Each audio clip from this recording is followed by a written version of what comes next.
자, 여러분 안녕하세요. 오늘은 심혈관 질환의 대표 증상 두 가지에 대해서 말씀드리도록 하겠습니다. 자, 결론부터 훅 말씀드리면은 뭐냐면은 호흡곤란하고요. 호흡곤란하고 흉통입니다. 흉통, 가슴 아픈 거. 이 두 가지가 가장 중요해요. 가장 기본이 되는 겁니다. 항상 저는 기본을 되게 중요하게 생각합니다. 기본을 모르고 뭐 되게 복잡한 병을 얘기해봤자 별로 뭐 쓸모가 없다고 생각해요. 기본부터 차근차근 다져나가는 게 중요합니다. 그래서 오늘은 대표 증상 두 가지에 대해서 말씀드리려고 하는 건데요. 약간 좀 의문이 들죠. 왜냐면은 이 심장병인데 이게 왜 그러니까 흉통은 이해가 가요. 흉통은 가슴이 아플 수 있죠. 근데 호흡곤란 왜 생기는 걸까? 이게 왜 그러냐면은요. 자, 심장이 이렇게 피를 내보내잖아요. 피를. 근데 심장에 뭔가 문제가 생겨가지고 피를 잘 내보내지 못하는 상황이 됐어요.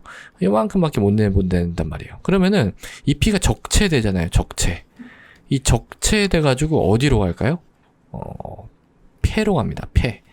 그러니까 폐에 어떤 압력이 증가하는 거예요. 그걸 이제 조금 더 구체적으로 얘기하면 폐정맥압입니다. 폐정맥압이 증가한다 이렇게 얘기를 할 수가 있습니다. 자, 뭐 중학교 때 배웠던 거를 조금 한번 복습을 해보죠. 자, 우리가 심장에서 피를 내보내면 어디로 가요? 전신으로 가죠. 전신으로 가서 대동맥을 통해서 이제 전신으로 갔다가 다시 돌아오잖아요. 다시 돌아오는 심장은 어떤 심장이냐면 우측 심장이에요. 오른쪽 심장에서 내보내면 어디로 가나요? 폐로 갑니다. 그래서 폐에서 다시 좌측 심장으로 돌아오게 되고 여기서 이제 대동맥으로 전신으로 가게 돼. 이런 식으로 이제 순환을 하는 거예요. 그래서 폐에서 이 좌측 심장으로 돌아오는 여기가 이제 폐정맥입니다. 그러니까 심장이 제대로 기능을 못하면은 직접적으로 타격을 받는 애가 바로 폐정맥. 얘의 압력이 이제 올라가는 겁니다. 그래서 제가 이제 이렇게 설명을 드린 거예요. 폐정맥압이 올라간다. 그렇게 되면은 폐에 이제 우열이 생기겠죠. 폐에 우열이 생기면은 뭔가 숨을 쉬어도 숨을 제대로 쉰 것 같지 않은 그런 불편한 느낌. 그러니까 호흡곤란이라고 해서 막 이러는 거 아니에요. 그냥 뭔가 이렇게 숨이 답답하고 잘 안 쉬어지는 느낌. 이런 걸 전부 다 통칭하는 그런 용어라고 생각을 하시면 됩니다. 근데 이제 뭐 이것 중에서도 조금 특징적으로 심장병이 있을 때 나타나는 증상 두 가지가 있는데요. 뭐냐면 첫 번째는 기좌호흡이라는 거예요. 기좌호흡. 그러니까 이게 뭐냐면은 이렇게 앉아있거나 서 있으면 괜찮아요. 앉거나 서거나 이럴 때는 오케이. 근데 누워있으면은 이게 좀 숨쉬기가 곤란한 겁니다. 힘들어. 이런 게 이제 기좌호흡이거든요. 그건 왜 그러냐면은요. 우리가 이렇게 서 있잖아요. 서 있으면은 사실 하지에서 이렇게 심장으로 이렇게 피가 다시 이렇게 돌아와야 되는데 그게 그렇게 잘 못 돌아옵니다. 그러니까 결국 심장이 그렇게 부담을 느끼지 않아요. 근데 이렇게 있다가 이제 이렇게 눕잖아요. 그럼 하지에서 심장으로 돌아오기가 어때요? 훨씬 수월하죠. 그러니까 막 돌아옵니다. 그러니까 전신에서 이쪽으로 요 화살표가 이렇게 잘 작동하는 거예요. 전신에서 우측 심장이 너무 잘 돌아오는 거예요. 그럼 결국은 다시 폐로 가서 폐정맥의 압력이 올라가거든요. 그러면서 호흡곤란이 이제 생기는 겁니다. 그러니까 이럴 때는 이제 뭐 정상 사람들 같은 경우에는 전혀 문제가 되지 않아요. 뭐 앉았다가 눕는다거나. 근데 이것 때문에 문제가 생기는 경우는 어떤 경우에요? 심장에 병이 있는 경우에 심장이 제대로 작동하지 못하면 이 정도 더 증가하는 그런 혈류의 양을 심장이 잘 감당해내지 못하는 겁니다. 그래서 이제 호흡곤란이 오는 거고요.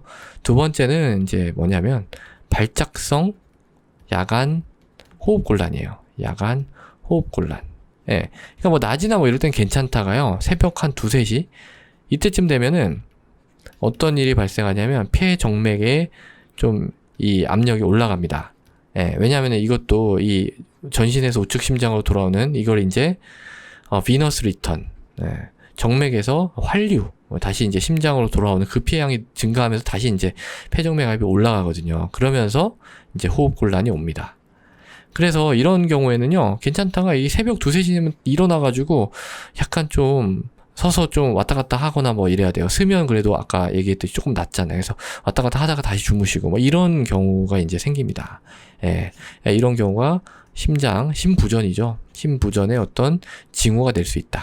그러니까 뭐 사실은 호흡곤란 중에 되게 여러 가지가 있는데 그 중에 이제 특징적인 거 두 가지만 오늘 말씀드린 거예요. 근데 뭐 신부전이 있다고 해서 모든 사람들이 다 이런 건 아니고요.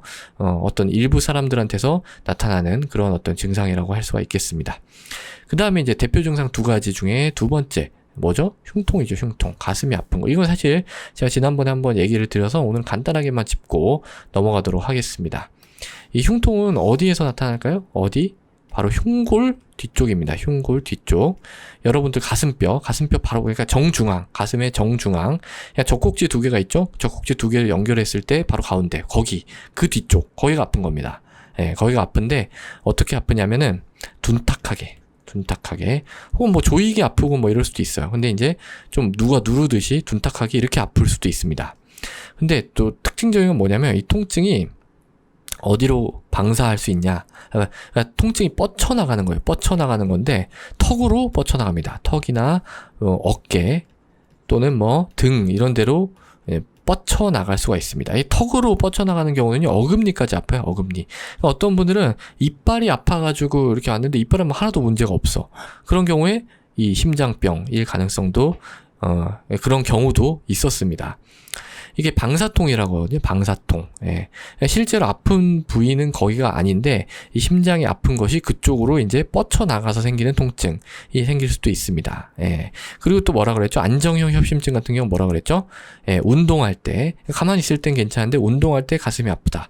이러면 이제 그것은 안정형 협심증이 되는 것이고 또 밥 먹을 때 조금 더 심하거든요. 왜냐면 밥 먹으면 이 소화를 시키기 위해서 장으로 이제 피가 많이 가니까 상대적으로 심장에 있는 관상동맥으로 피가 덜 가서 조금 더 아플 수가 있고, 지속 시간은 한 5분에서 30분. 5분 정도면은 뭐 협심증 정도 의심할 수 있겠고, 막 30분 이상 계속 아프다. 이러면은 반드시 응급실이나 다른 뭐 병원에 가야 되겠죠. 왜냐면은 심근경색이나 또 불안정 협심증 같은 급성 관동맥 증후군을 의심할 수 있기 때문에, 이거는 이제 제가 다른 영상에서 다 얘기를 드렸기 때문에, 이거에 대해서는 뭐 아주 자세하게 설명을 드리지는 않을게요. 예. 그러면서 그럴 때 이제 제가 항상 설명드린 게, 혀 밑에 넣는 약, 그러니까 니트로글리세린을 가지고 다니다가 이렇게 딱 먹으면은 그래도 어느 정도 협심증이 좀 완화가 되는 그런 이제 경향이 있는 그런 흉통입니다. 자, 그래서 오늘은 이 심혈관 질환의 대표 증상 두 가지에 대해서 말씀드렸는데요. 사실은 이 흉통에 대해서는 다른 데서 좀 말씀을 드려서 오늘은 이 호흡 곤란에 대해서 더 중점적으로 말씀을 드렸습니다. 경청해 주셔서 감사합니다.